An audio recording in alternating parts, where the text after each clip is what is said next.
So let us come forward with whatever names. Fellow South Africans, the women of 1956 were protesting against passes, but their message reached far beyond the pass laws.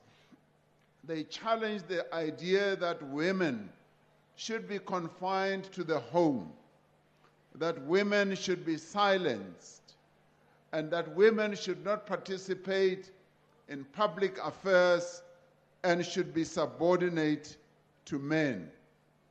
They challenged discrimination based on both race and gender. They made clear that no nation can be free while its women are not free.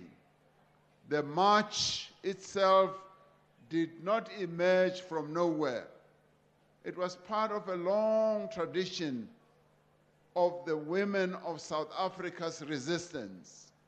Our mothers, our aunts, our grandmothers had always resisted the oppression they were subjected to. In 1913, women led by Umama Charlotte Maxeke rose in Bloemfontein against the imposition of passes.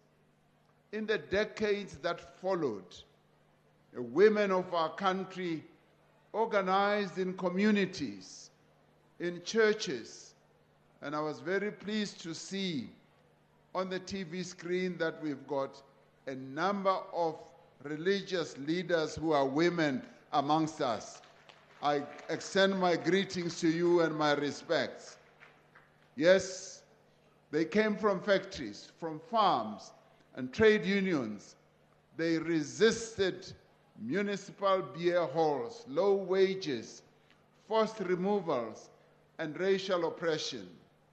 In 1954, the Federation of South African Women, the precursor to the ANC Women's League, and it's good to see that the progressive women of South Africa is here, and it's also pleasing to see the ANC Women's League here present in their large numbers. We thank you for being here. You have always been the key leaders of the unity of women, and you have always chanted the rights of women. And frankly speaking, much as I stand here as the President of the Republic, I cannot think of any other organization other than the ANC Women's League